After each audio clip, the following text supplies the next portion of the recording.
तो 2004 में मैं महिला मोर्चा की प्रदेश अध्यक्ष बनी। महिलाएं बहुत सशक्त हो रही हैं। खुद का कोई रंग नहीं, सब रंगों में ढल जाती है। हाथ नहीं है लंबे, फिर भी तारे तोड़ लाती है। क्या हम उसे वापस लाके फिर से समाज में स्थापित कर सकते हैं कि अगर महिला है तो घर आके वही किचन का काम करे। चढ़ती हुई, बढ़ती हुई, लड़ती हुई नारी है ये, किसी और को ये हो ना हो, खुद को बहुत प्यारी है ये। पालाक प्रणाम, जय सिया राम, हर हर महादेव। ऐसी ही एक नारी को लेके आज हम आए हैं अपने स्टूडियो में, अपनी सीरीज अस्तित्व में। और आपका बहुत बहुत स्वागत कुसुम गंगवार जी। ये हमारे साथ है, हमारी माता तुल्य भी हैं, लेकिन एक महिला है और राज्य महिला आयोग की चेयरपर्सन भी है। तो मैम, पहला सवाल जो मेरा आपकी तरफ को जाएगा वो तो यही होगा कि एक सामान्य औरत से आप पॉलिटिशियन बनी और फिर पॉलिटिशियन से आप राज्य महिला आयोग की चेयरपर्सन बनी। तो ये जो आपकी जर्नी थी, क्योंकि एक औरत की जर्नी बहुत पहले से शुरू हो जाती है। शायद जब वो जैसे घर की लक्ष्मी का टैग उस पर लगता है, वहां से उसकी जर्नी शुरू हो जाती है। फिर वो बेटी का फर्ज निभाती है, पति के बाद पत्नी का फर्ज निभाती है, बहू का, माँ का, और उसके बाद आप सामाजिक फर्ज भी निभा रही हैं। तो कैसे आपके अंदर ये ललक आई कि आप पॉलिटिक्स को ज्वाइन करेंगी और कैसी रही आपकी ये जर्नी?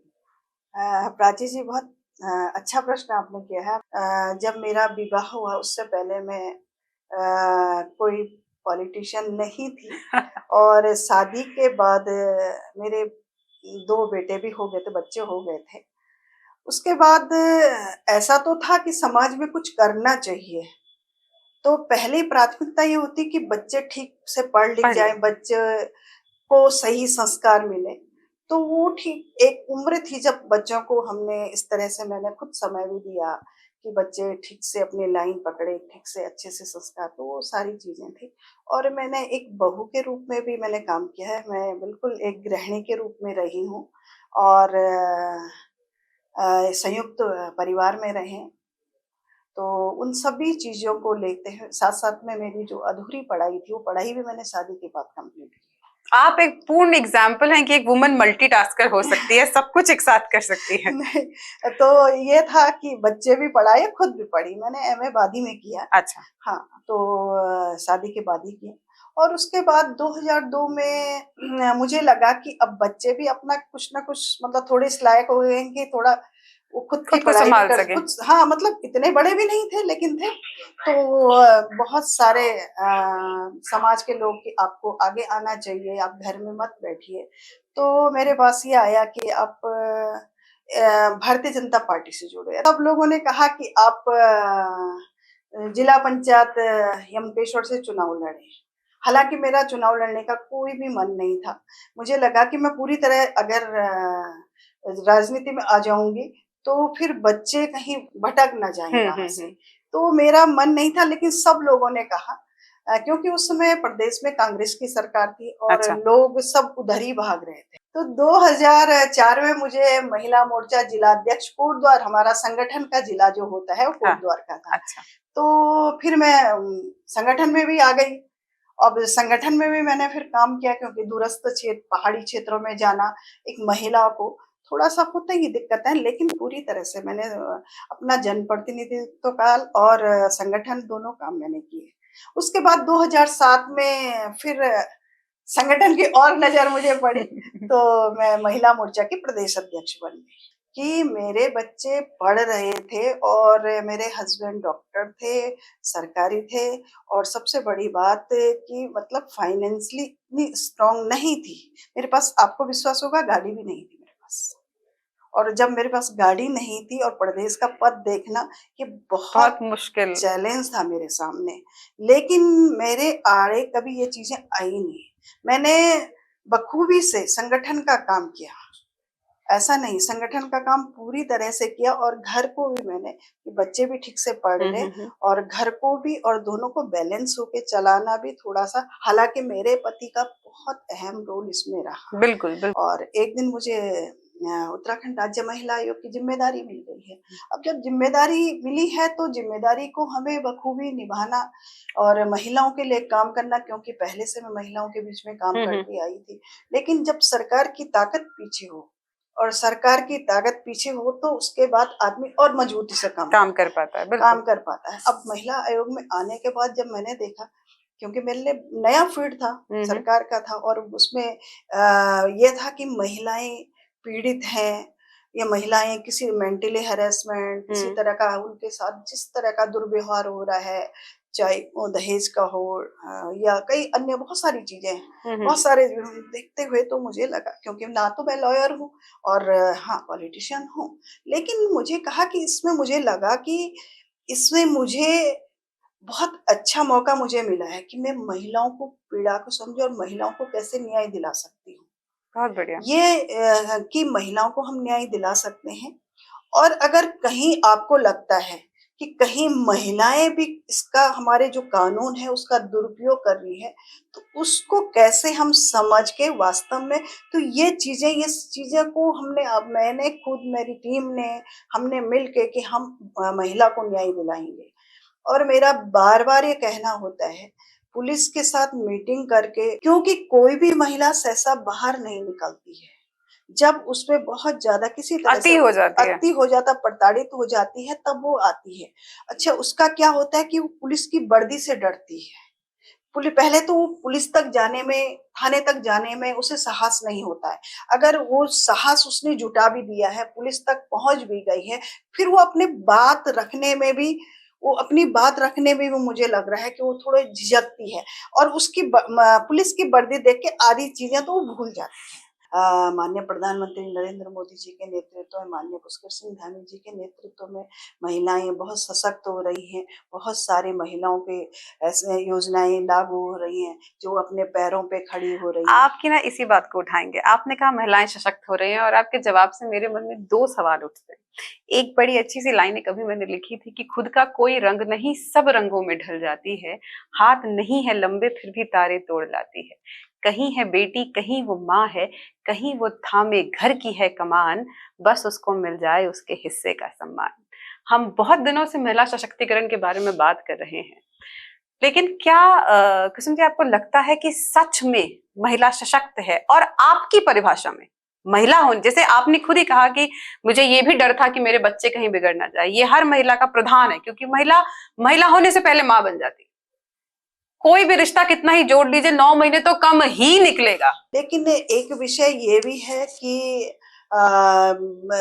जो सशक्त हैं वो तो हैं ही, और आज महिलाएं जैसे सरकार की योजनाओं को लेके अपना काम स्वयं कर रही हैं, स्वयं सहायता समूह के माध्यम से आज वो काम कर रही हैं, तो कहीं ना कहीं रोजगार से भी वो जुड़ रही है। क्योंकि पहले यह था कि पति कमा के लाएगा तो हाथ में देगा, लेकिन आज मैं देख रही हूँ कि महिलाएं अपना ही, जो हमारी पहाड़ की भी महिलाएं हैं, जो हमारी यहाँ शहरों में भी रह रही महिलाएं हैं, जो पहाड़ से आई महिलाएं हैं, वो किस तरह से स्वरोजगार से जो आप बात करेंगे पहाड़ की। अभी मैंने देखा महिलाओं ने अचार बनाया, हाँ, महिलाओं ने नमक पीसा, ऑनलाइन चल रही है। मैं कई और पहाड़ी लून तो बहुत ही पॉपुलर है, हाँ, बहुत पॉपुलर है। और स्वयं सहायता समूह में मैं गई, मुर्रे का नमक, हाँ मुर्रा, वो सारी चीजें तो मैंने देखा कि जहाँ सशक्तिकरण की बात हुई है, बहुत महिलाएं ने स्वरोजगार चुना है, और उससे वो आज पति के आगे हाथ नहीं फैलाती हैं। अपनी जो रोजमर्रा की जरूरी चीजों को लेके वो हाथ नहीं फैला रही हैं, वो सशक्त होती जा रही हैं, ऐसा नहीं है। और अच्छी बात है कि वो परिवार को भी चला रही हैं और समाज में भी काम कर रही हैं। और उनका यही नहीं, इंडिया से बाहर ऑनलाइन उनका वो लोन बिक रहा है, उनकी जो मंडवे के लड्डू मंडवे के, अब तो मोमोज भी मंडवे के आ जाते हैं, मोमोज और वो सारी चीजें बना बिस्किट, वो सारी चीजें बना के वो भेज रही हैं। आज तो आर्टिफिशियल इंटेलिजेंसी है, उसमें तो हम क्या से क्या कर रहे हैं वो सब कुछ है, लेकिन इसमें ध्यान देने वाली बात ये है, और मैं जब भी जाती हूँ बार बार यही बोलती हूँ, और विशेषकर मैं परिवार को बोलती हूँ, और उसमें माँ को मैं विशेष रखती हूँ, जो परिवार की एक गृहिणी है, माँ है, उसे मैं ये बोलना चाहती हूँ कि हमारे बच्चे जो हैं, बच्चे आज सोशल मीडिया से इतना ज्यादा जुड़ चुके हैं कि बेटियां नहीं पता चलती कितने देर तक वो सोशल मीडिया से जुड़ी हैं, अब कब कौन कहाँ किस राज्य का किस देश का कौन उनका फ्रेंड बन जाता है, कौन किसको वो दोस्त बना देती है, उन्हें नहीं जानकारी होती है। अब जब जानकारी नहीं होती है तो कहीं ना कहीं परिवार मुझे लगता है कि ये सोचता कि अरे हमारे बच्चे इसमें कुछ पढ़ रहे हैं, कुछ देख रहे हैं, लेकिन हम मॉनिटरिंग नहीं कर पाते हैं। और कहीं ना कहीं एक स्मार्टफोन सबसे बड़ा चलता स्मार्टफोन, फिरता आइटम बम। हाँ वो असल में क्या था, देखो कोविड में हमें जितना फायदा हुआ उसका, हमारे बच्चे स्कूल से जुड़े रहे, हमारे बच्चे पढ़ाई से जुड़े रहे, बिल्कुल। स्मार्टफोन का एक अच्छा यूज हुआ, लेकिन उसके साइड इफेक्ट अभी हो रहे हैं। उस स्मार्टफोन से हमारी बेटियां जो बिलो 18 है, 18 साल से नीचे की हैं, वो नहीं, हमारी आम गांव की जो महिलाएं भी हैं, सोशल मीडिया के माध्यम से वो, उन्हें नहीं पता कि उनका दोस्त बन कौन रहा है, उनका उद्देश्य क्या है, कितनी देर आप जुड़ी थी।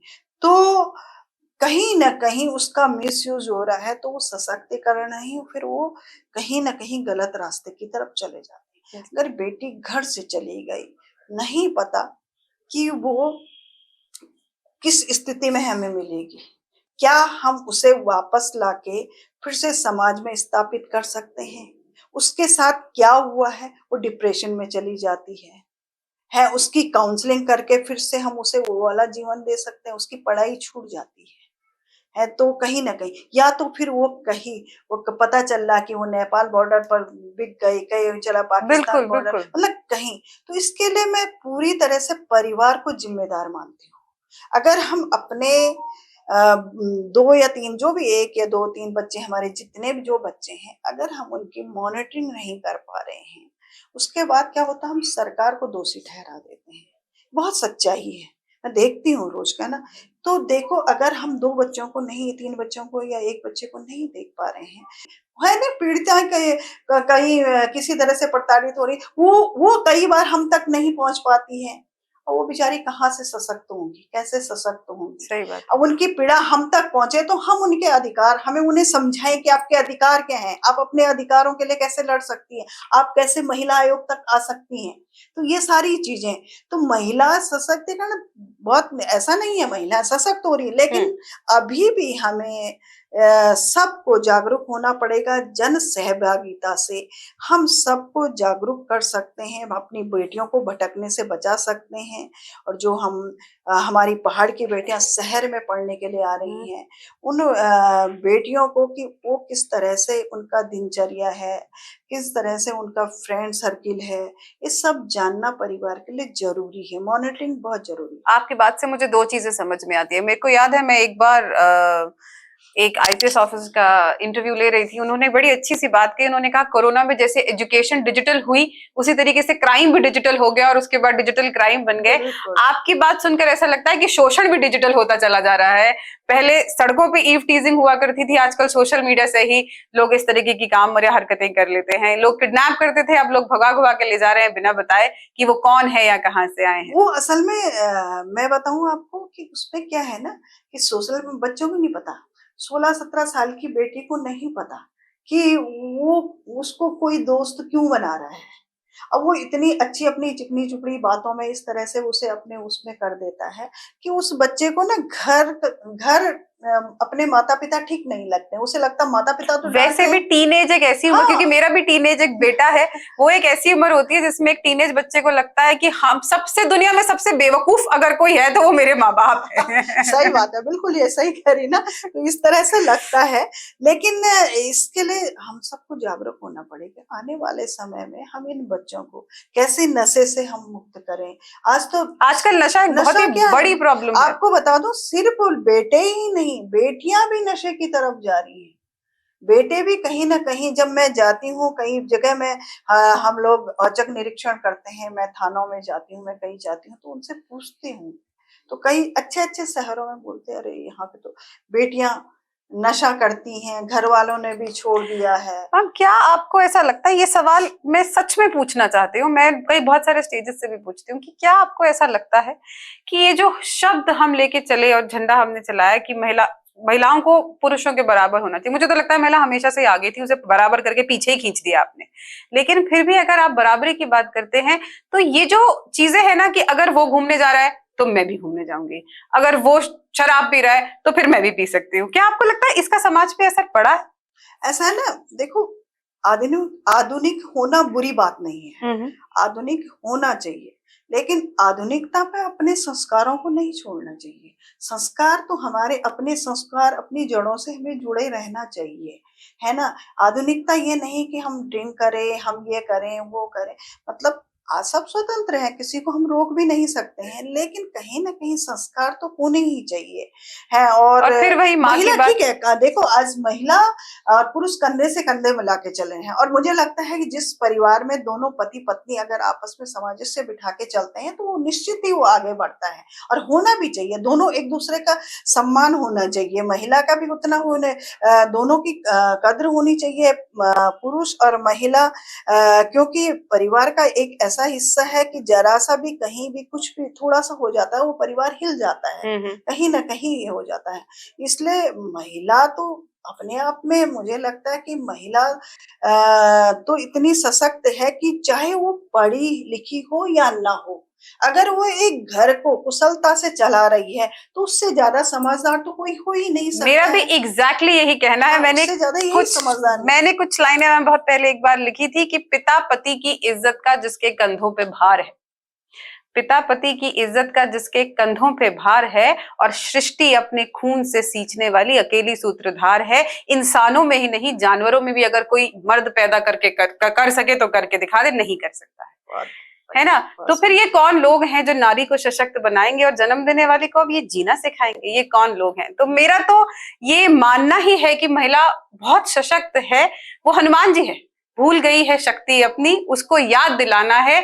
नारी को नारी रखना है, मर्द नहीं बनाना है, क्योंकि वो ऑलरेडी सशक्त है। लेकिन यहाँ पे मेरा एक सवाल आपसे यह है कि मैम वो लोग जो पढ़ी लिखी, काम करी और आगे बढ़ गई, बहुत अच्छी बात है। आपने कहा कंधे से कंधा मिला के चल रही हैं, कमा रही हैं, बिल्कुल ठीक बात है। लेकिन अगर महिला नहीं भी कमा रही है, वो सिर्फ एक गृहिणी है, अपना घर चला रही है, तो भी तो वो इज्जत का पात्र है। नहीं, मैं कह रही हूँ जो महिला गृहिणी है वो क्यों नहीं, अगर क्या घर चलाने के लिए आप किसी को अगर घर में काम करने के लिए बुलाते हो, क्या उसे आप देते नहीं हो क्या? वो तो बहुत बड़ा काम कर रही है। वो अगर एक गृहिणी है, तो मुझे लग रहा है कि उससे बड़ा तो क्या है, उनके बच्चे ठीक से उनका मॉनिटरिंग हो रही है, बच्चों की उनके स्कूल पढ़ाई, फीस से स्कूल, हर लेकर सब चीज महंगे हुए प्याज हर तक सब कुछ वो खुद ही सब कुछ संभालती है। वो खाना बना रही है, वो झाड़ू पोछा कर रही है, वो सब चलो ठीक है, हम कह रहे हैं कि एक बार में कोई बात नहीं, झाड़ू पोछा वाला भी कोई दूसरा आ रहा है कहीं, वो कर रहा है। लेकिन अगर वो घर में है ना, तो आपने देखा घर घर की तरह, उसमें रौनक, एक अलग ही रौनक रहती है महिला के रहने से।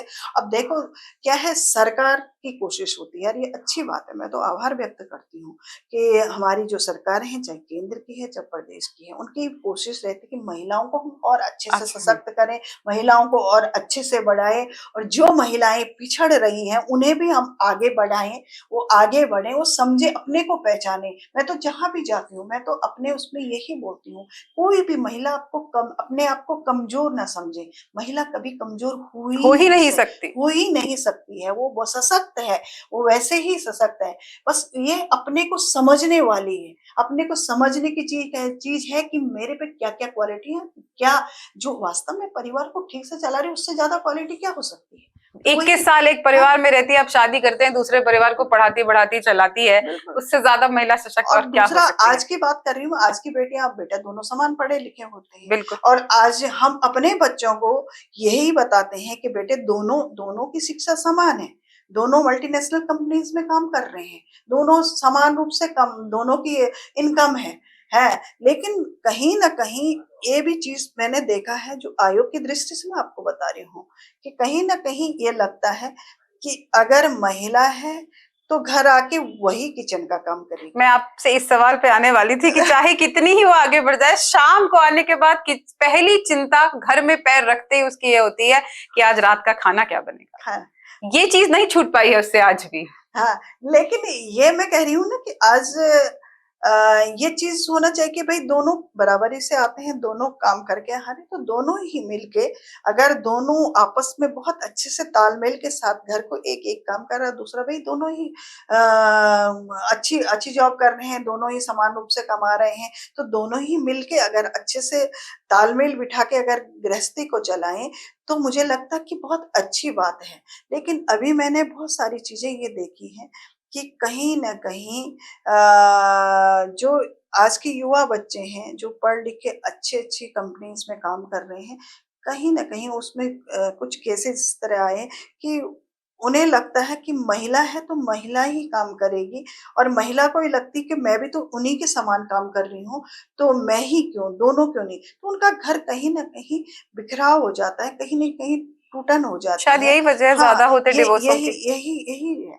तो इसके लिए देखो हमें क्या है कि जितना हम आगे बढ़ रहे हैं, जितने हम लोग समान रूप से अच्छी बात है हमारी बेटियाँ अच्छी शिक्षा होना भी चाहिए, क्योंकि उनमें तो एक अलग से शक्ति होती है, अलग से मुझे लगता है कि वो मतलब हर चीज़ को हैंडल कर लेती हैं, घर को भी कर लेती हैं सब। मैं तो हम आप बैठी हैं, आप भी देख रही हैं, मैं भी देख रही हूँ बिल्कुल। कि हमें सब घर की भी चिंता होती है, बच्चों की भी चिंता और सबकी चिंता होती है और ये चिंता सबसे पहले रहती है कि मैं अगर समाज में काम कर रही हूँ, मेरे घर में अगर कुछ बिखराव होता है, तो समाज भी तो मुझे देख रहा है कि अपना घर तो नहीं देख पा रही है और समाज का काम करने चली है। तो इसलिए आज के बच्चों को थोड़ा-सा ये चीज़ ज़रूरी है कि कैसे हम तालमेल बना के चलें, चाहे लड़का हो, चाहे लड़की हो, दोनों को तभी हम आगे बढ़ पाएँगे और तभी हम जो आज समाज में आगे बढ़ रहे हैं, तो परिवार भी ना टूटे, परिवार भी ठीक से रहे, लेकिन उसके लिए हम सबको उनको अच्छे संस्कार देना, अपनी संस्कृति से जोड़े रखना, इस सब चीज़ें अपनी जड़ों से जुड़े रहें, इन सब की हमें ज़रूरत है और ये सब पेरेंट्स ही देंगे बच्चों को। जैसा घर का माहौल होगा वैसे बच्चा आगे बढ़ेगा, वैसे ही उसे शिक्षा मिलेगी। अब हम आगे बढ़ते हैं, मतलब अब अंत की तरफ को बढ़ते हुए मैं आपसे पूछना चाहती हूँ कि महिला आयोग में आप काम कर रहे हैं, आप देख रहे हैं, किस किस तरीके के केसेस आप देखते हैं? पॉजिटिव भी नेगेटिव भी दोनों ही तरीके के केसेस आते होंगे शायद। तो क्या क्या चीजें देखने को मिलती है एक समाज का बच्चा? पॉज़िटिव तो आयोग में आते ही नहीं है। हम तो नेगेटिव ही देखने के लिए बैठे रहते हैं। पॉज़िटिव तो ऐसा नहीं लेकिन हमें खुशी तब होती है जब हम उसे पॉज़िटिव बना देते हैं। पॉज़िटिव हम तब कैसे बनाते हैं कि हम बहुत सारे घरों को जोड़ देते हैं। बहुत वो बढ़िया। थोड़ी मैं कह रही हूँ ना आज के जो युवा बच्चे हैं ना, कहीं हम्म। न कहीं वो भटक जाते हैं और जब वो हमारे पास आते हैं, तो हम उन्हें जब उनकी वास्तविकता बताते हैं और एक सच्चाई बताते हैं कि जब शादी हो जाती तो एक अटूट ऐसा संबंध हो जाता है, घर की ऐसी ज़िम्मेदारी हो जाती है कि जिसको कि बाँधे रखना अ, वो हमारे कितना ज़रूरी है। तो हमें मुझे खुशी होती है कि बहुत सारे घर हमने बनाए हैं। हमारी पहली कोशिश रहती है कि आयोग का काम है घर जोड़ना, घर तोड़ना नहीं, क्या बात है, बहुत है बढ़िया ना? बात। वो घर जोड़ना। लेकिन कुछ चीज़ें ऐसी भी हैं आजकल लिव इन रिलेशनशिप का एक बड़ा-सा दौर चल चुका है। तो कुसुम जी, आप एक महिला आयोग की चेयरपर्सन है, महिला आयोग देख रही हैं और जैसे कि हमने कहा 56% वोटर्स तो हमारी महिलाएं ही हैं। तो किस किस तरीके के केसेस आपको देखने को मिलते हैं? और एक जरूरी सवाल मेरा ये है कि क्या आपको ऐसा लगता है कि महिलाएं कानून का गलत फायदा भी उठाती हैं? अच्छा प्रश्न है आपका। अ महिलाएँ एक तो महिला आयोग में मैंने आपको बताया कि लिव इन रिलेशनशिप के हम्म। कुछ केसेस ज़्यादा आ रहे क्या हैं। वो कानून के दायरे में आते हैं? मतलब ऐसा लिव इन रिलेशन का कौन सा हिस्सा कानून के दायरे में अ, आता है? ऐसा है कि इसमें ये मतलब आपसी सहमति से ही आज ये अगर जो एक लिव इन रिलेशनशिप में घर में प्रताड़ना हो रही है, वो उसको मार रहा है या ऐसे कुछ, तो फिर क्या ये कानून के दायरे में आएगा? नहीं एक उदाहरण मैं आपको देती हूँ कि एक हस्बैंड एक महिला हमारे पास आती है हम्म। कि वो किसी के साथ रिलेशनशिप में रह रही है और उसने बताया है कि वो उससे शादी करेगा अच्छा। और लेकिन वो शादी नहीं करता है। ये महिला के द्वारा कंप्लेंट की गई थी और महिला ऑलरेडी शादीशुदा थी।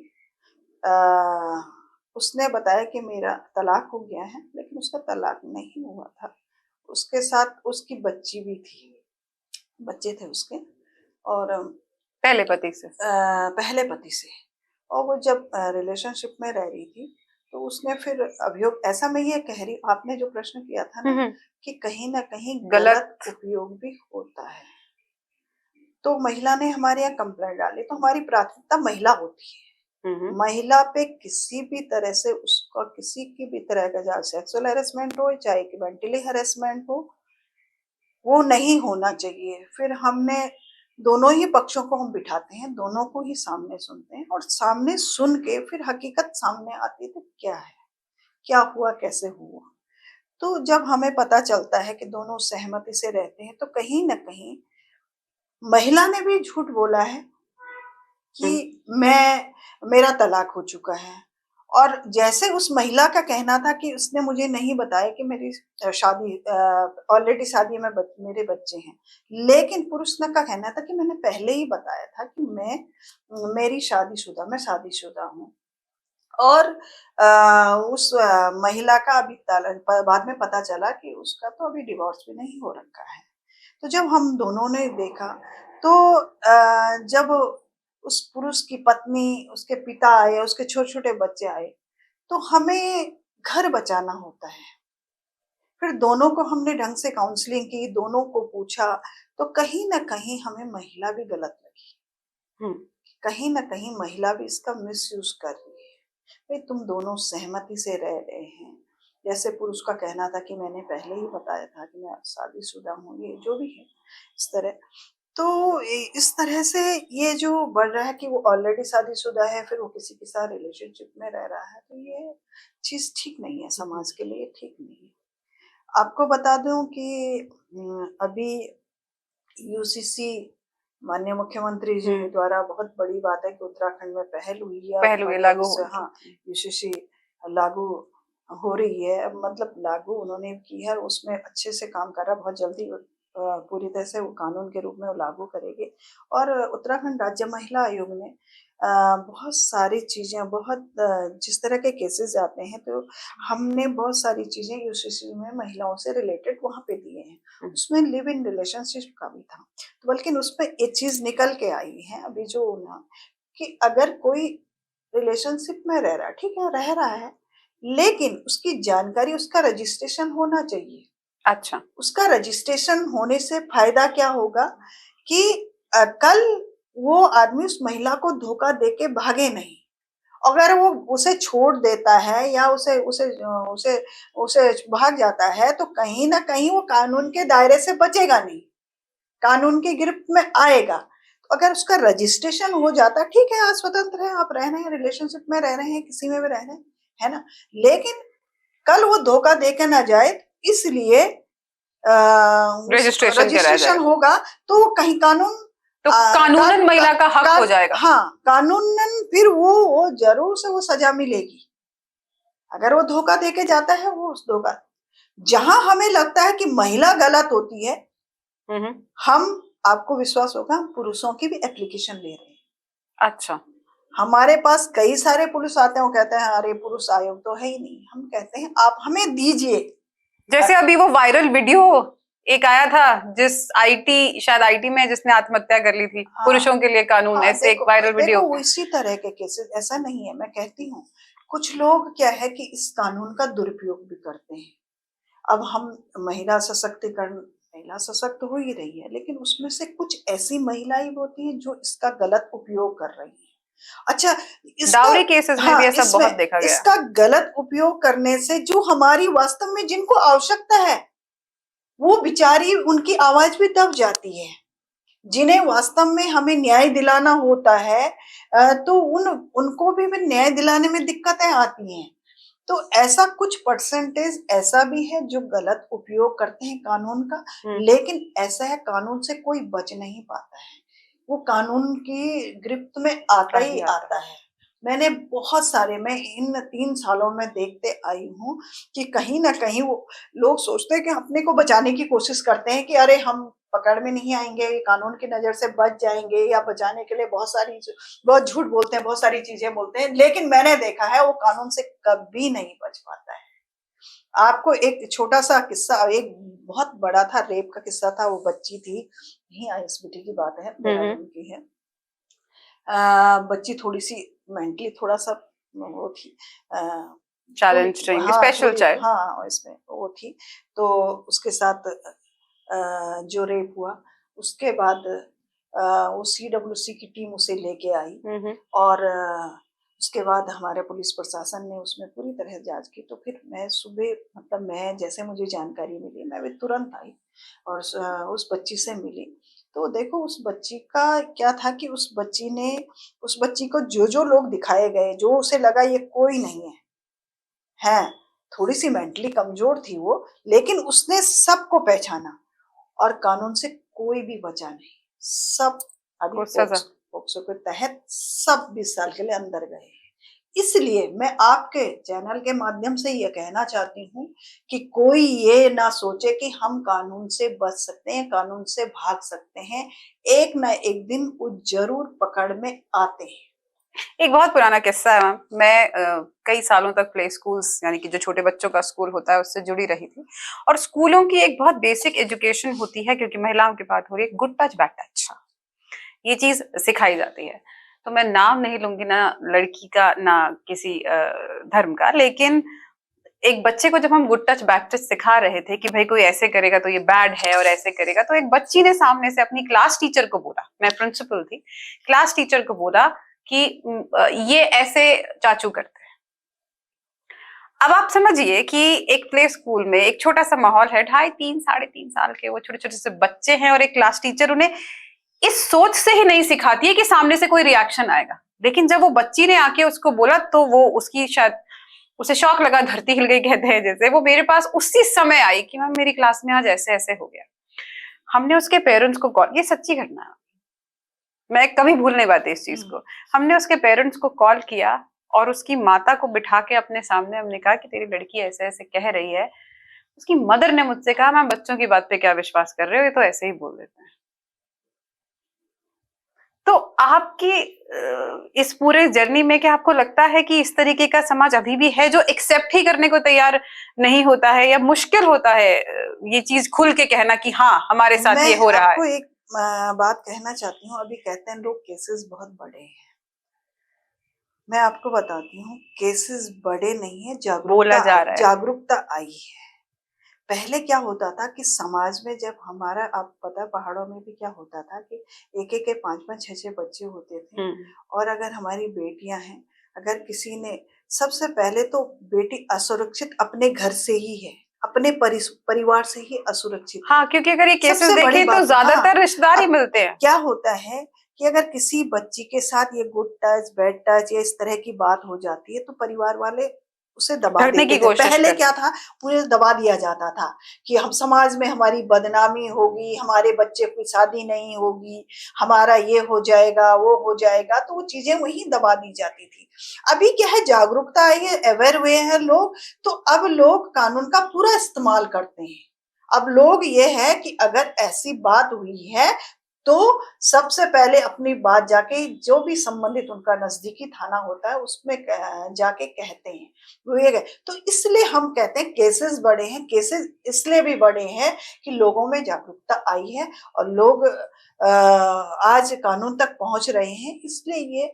और दूसरे मैं खुद भी जाती हूँ, हालांकि मैं कॉलेजेस वगैरह में जाती हूँ, छोटे स्कूलों में मेरा थोड़ा कम जाना होता है, लेकिन जहां भी मैं जाती हूँ, जहाँ मैं पेरेंट्स मीटिंग में या ऑफिस में, तो मैं विशेष कर जो महिलाएं जो मातृ शक्ति होती है उनसे मैं ये कहना चाहती हूँ कि देखो हमें बच्चों की मॉनिटरिंग करना बहुत जरूरी है। बच्चा स्कूल से आ रहा है, बच्चे को पूरी दिनचर्या, एक दोस्त की, बेटे क्या हुआ, कैसे हुआ, कौन था, किस तरह से, अगर किसी ने टच किया है तो उसका किस तरह का था, कि हमारी ये सारी चीजें, टीचर से जाके मिलो कि इसका किस तरह से स्कूल में रहती है, या किस तरह, या बच्चे को थोड़ा सा मॉनिटरिंग करो, कहीं बच्चा कोई डिप्रेशन में तो नहीं, कोई चीज छुपा तो नहीं रहा है, कुछ लग तो नहीं रहा है। तो ये सारी चीजें माँ बाप को जानना जरूरी होता है, पेरेंट्स को जानना जरूरी होता है।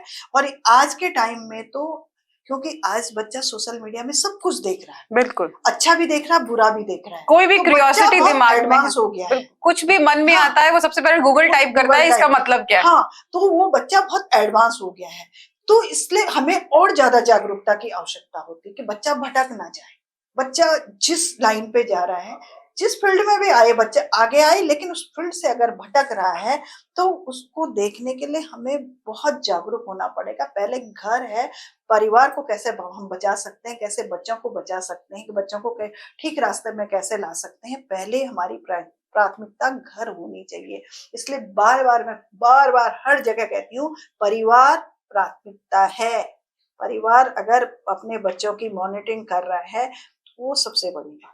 ये आपकी बात से मैं बिल्कुल अग्री करती हूँ, क्योंकि मेरा भी बेटा है, खेलने जाता है, जब इधर अभी भी गया हुआ है, दिल्ली खेलने गया हुआ है, तो एक दिन में मैं कम से कम शायद 5 6 7 8 बार तो उसे फोन करती हूँ। कभी कभी इरिटेट होके मुझे बोलता भी है कि कितनी बार फोन करोगी, सीसीटीवी कैमरा ही लगा लो मेरे चारों तरफ। लेकिन शायद यही है, जब वो भी बड़े हो जाएंगे, यही है मॉनिटरिंग की भाई तुमको फ्रीडम है, जो चाहे करो, लेकिन कहाँ रुक जाना है, सही और गलत का फर्क समझाना हमारा फर्ज है, और हमें वो नहीं, करना ही आप चाहिए। रात को एक बार जरूर कॉल करें, दिन भर जाए भले ना, तो पूरे एक एज ए फ्रेंड बच्चे को पूछते रहे, बेटे क्या हुआ, कैसा हुआ, कौन मिला, क्या मिला, किस तरह से हुआ, तो वो सारी चीजें बच्चा फिर फ्रेंडली मतलब अपने को बताएगा, वो सब करेगा। हाँ, अब वो होता ना, हमें बहुत डर रहता हमारा बच्चा कहीं बिगड़ तो नहीं रहा, उस रास्ते पे तो नहीं जा रहा, साथ कैसा कुछ, है, हाँ समाज कैसा है, कैसा है। कैसा है वो चीजें। लेकिन मुझे लगता है कुछ बच्चे तो, हाँ ठीक है, परिवार का जहाँ प्रेशर थोड़ा सा रहता है तो बच्चा अगर कुछ करने में तो झिझक जाता है एक बार में, फिर वो 100 बार सोचता है कि ऐसा करूंगा तो ये, तो वही होता है बच्चे को थोड़ा सा बैलेंस बना के वो करने। कई बार इतने इंटेलिजेंट बच्चे हैं लेकिन वो राह से राह से भटक जाते भटक जाते हैं, मैंने देखा है, हमारे पास आए हैं ऐसे बच्चे, तो वो बड़ा फिर हैं, बुरा लगता है लगता ना। तो वो ठीक है कि बच्चों के साथ हम as a friend, as a मतलब बिल्कुल इस तरह से हम रहें, और जो छोटे बच्चे हैं उन्हें पूरी तरह समझाएं कि बच्चे ऐसे ऐसे ऐसे, खुल के बात करना। आज के पेरेंट्स तो बहुत खुल के ओपनली हर है। चीज आजकल बोल रहे हैं। कम्युनिकेशन भी आसान हाँ, हो गया है ना। क्योंकि हाँ, बच्चे भी उसी तरीके आज के आज पैदा तो हो रहे हैं। बच्चों को ज्यादा नॉलेज हो जाता है हमसे ज्यादा, वो सोशल मीडिया उस फेसबुक के माध्यम से वो हमें ही समझाने लग समझा नहीं, जाते हैं, हमें ही बिल्कुल। समझाते मैं बल्कि कल मेरे आप जैसे आपके डॉक्टर साहब डॉक्टर साहब से बात कर रही थी, मैं उनसे ये कह रही थी कि हमारी जनरेशन जो है, जो हैं। हम हाँ, जो पेरेंट्स वाली जनरेशन है, वो एक ऐसी जनरेशन है जिसने अपने पेरेंट्स के भी जूते खाए हैं, और अब हम अपने बच्चों से भी सुन ही रहे हैं। हमने ट्रंक कॉल से मोबाइल फोन तक देखा, और अपने माँ बाप की एक नजर से देखे, और आज अपने बच्चों की भी नजर से डर जाते हैं कि भाई बेटा बता दो क्या किया तुमने दिन भर, हम जानना चाहते हैं। हाँ, बिल्कुल बिल्कुल बिल्कुल, ये तो होता ही है। तो अब हम आगे आगाज आखिरी की तरफ चलते हुए आपसे आखिर में ये पूछना चाहते हैं कि कोई मैसेज, कुछ भी आप जो हमारी जनता को, ऑडियंस को बताना चाहते हैं। मुझे लगता है मैं तो बार बार यही बताना चाहती हूँ कि देखो, हम सब विशेषकर महिलाएं, किसी तरह से भी अगर प्रताड़ित हो, किसी तरह से भी, चाहे वर्क प्लेस पे हो, वर्किंग महिला हो, और अगर वो कहीं भी काम कर रही है तो उनपे अगर किसी तरह उनका हैरेसमेंट, सेक्सुअली हो या मेंटली हैरेसमेंट हो, किसी भी के तरह का हो, तो सबसे पहले अपनी जो आईसीसी कमेटी है वहां पे अपनी बात रखें। अगर आपको लगता है कि वहां से आपको न्याय नहीं मिल रहा, आप संतुष्ट नहीं है, तो आप महिला आयोग में आए। महिला आयोग के दरवाजे आपके लिए खुले हैं, और महिला आयोग ऐसा नहीं है, महिला आयोग आपको जिस तरह से आप चाहते हैं उसी तरह से आपका समाधान किया जा सकता है, क्योंकि आज वर्क प्लेस के भी बहुत सारे मामले हमारे पास आते हैं। और जो हमारी घरेलू महिलाएं हैं, घर में रहती हैं, वो थोड़ा सा बस बच्चों का ध्यान रखें कि हम एक तो बच्चों को हम अपने संस्कारों से और अपनी संस्कृति से जोड़े रखें। दूसरा क्या है कि बच्चों को ये बताना जरूरी है कि या बेटियों को विशेष रूप से, कि जो जिनसे भी हम दोस्त है, ठीक है दोस्ती करना कोई बुरी बात नहीं है, और अपना लाइफ पार्टनर ढूंढना भी कोई गलत बात नहीं है, ढूंढे, लेकिन उसके बारे में, उसके फैमिली बैकग्राउंड, उसके बारे में, उसका फ्रेंड सर्किल, वो सारी जानकारी अवश्य दें। क्या है आज, क्या है कि आज माहौल क्या हो गया है कि अभी अभी का एक किस्सा है, रुद्रपुर उधम सिंह नगर का एक था कि लड़की को नहीं पता था कि वो जिससे शादी कर रही है, जो मध्यस्थता करने वाले हैं, वो जिससे उसके शादी करना है, वो उसके धर्म से अलग है। तो क्या है, वास्तविकता ना छुपाएं है, और अपनी वास्तविकता बताएं, क्योंकि हमें, भारत एक ऐसा देश है जहाँ की सभी धर्मों को मान्यता है, सब अपना शांति से रह रहे हैं, सब बहुत अच्छे से रह रहे हैं, फिर क्या हम अपनी वास्तविकता, अपना नाम छुपा के, अपनी दूसरी धर्म को बता के या दूसरा वो अपना वो करके, ये हम क्या करना चाह रहे हैं? हम कहीं ना कहीं कुछ ना कुछ गलत करना चाह रहे हैं। तो इस तरह से, क्योंकि इस तरह के केसेस भी बहुत आ रहे हैं आजकल, अपना नाम बदल दिया, हमने कलेवा पहन लिया, हमने ये कर दिया। और ये चीजें, इसमें क्या होता है कि फिर कहीं न कहीं बेटियों को नहीं पता होता है और बेटियाँ उनके साथ चल रहे थे। ये भी मैं अभी रुद्रपुर का किस्सा बता रही थी, तो उसमें लड़की को नहीं पता था। हाँ। जिन्होंने मध्यस्थता की, उन्हें भी उन्होंने नहीं बताया कि इस लड़के का धर्म दूसरा है। जब शादी हो गई तब उसे पता चला, और तब पता चला तो उसके बाद बड़ा हल्ला हो गया। जब मुझ तक बात आई तो मैंने संबंधित जो भी वहाँ के एसएसपी हैं उनसे बात की, तो उन्होंने कहा, उन्होंने बात मानी, उन्होंने की, फिर उन्होंने उस लड़के को तो अरेस्ट किया। लेकिन मैंने कहा जो मध्यस्थता कर रहे हैं, जो बीच जिन्होंने इस तरह की वो की है, प्लानिंग की है, उन्हें भी सजा होनी चाहिए। तो कह रहे थे बिल्कुल हम उन्हें अरेस्ट करेंगे। तो इस तरह का इन सब चीजों के लिए परिवार को, माँ बाप को थोड़ा जागरूक होना पड़ेगा। बच्चों से रोज वार्ता होनी चाहिए, रोज एक ऐसा समय होना चाहिए जब मोबाइल सबको छोड़ के परिवार के साथ बैठ के, डिनर टाइप का, उसमें बैठ के, और क्या किसके साथ अपनी भी बात बताओ कि मैंने आज क्या किया, माँ ने क्या किया, पिता ने क्या किया, बच्चों ने क्या किया, कौन मिला, कौन दोस्त मिला। तो उसमें बहुत सारी चीजें निकल के आती है, वो निकल के आएंगी तो कहीं ना कहीं बचाव भी हो ही जाएगा। अंग्रेजी में एक कहावत है ना, तो family which eat together stage together. वही बात, मेरे जहन में एक सवाल है, जाते जाते बस एक आखिरी सवाल मैं आपसे पूछना चाहती हूँ कि ज्यादातर महिला प्रताड़ित, अगर हम कहें प्रताड़ना की बात करें, तो हस्बैंड ने वाइफ को, बॉयफ्रेंड ने गर्लफ्रेंड को, इसी तरीके का आता है। मेरा सवाल यह है कि अगर कोई वृद्ध महिला अपने बेटे से परेशान है, तो क्या ये भी महिला आयोग के अभी बहुत सारे केस आए हैं, कई बेटे हैं जो, उसमें उसका भी तो हक होगा ना कि माँ को निकाल दिया या माँ को परेशान कर रहे हैं, इस तरह के केसेस। तो इस केसेस में महिला का क्या हक है? नहीं, माँ का तो देखो, माँ का तो अधिकार है भैया, उसके पति की प्रॉपर्टी है, उसका पूरा अधिकार है, और हम पूरी तरह से वो सीनियर सिटीजन होती है, उस माँ के साथ खड़े हो जाते हैं। हालांकि सुनते हम दोनों को ही हैं, लेकिन उसका अधिकार नहीं है किसी माँ को निकालने का। ऐसे आए हैं भी, 2-3 केसेस हमारे पास अभी आए हैं। हमने तुरंत पुलिस को भी कहा, इसमें उस माँ की मदद कीजिए, और महिला आयोग उस माँ की तरफ खड़ा है, पूरी तरह से खड़ा है। तो इस तरह के केसेस, ये चीजें बढ़नी नहीं चाहिए। माँ को सम्मान दोगे तो सम्मान पाओगे। अगर आप आज कुछ बन गए हैं तो उसने मेहनत करी है, सम्मान दोगे तो सम्मान पाओगे। और माँ का कद्र हम लोगों की संस्कृति में है, माँ को सम्मान देना। सिर्फ मंदिर के अंदर मत रखो, मन के अंदर भी रखो अपनी माँ को। जो शब्द है, एक ऐसा शब्द, अटूट शब्द है, जो कि बच्चा आंख खोलते ही उस शब्द से जुड़ जाता है, और वो अंत तक उसी शब्द हाँ, बिल्कुल। तभी तो बहुत बहुत धन्यवाद आपका भी बहुत बहुत धन्यवाद। आज की बातचीत में बहुत मजा आया, फिर मिलेंगे।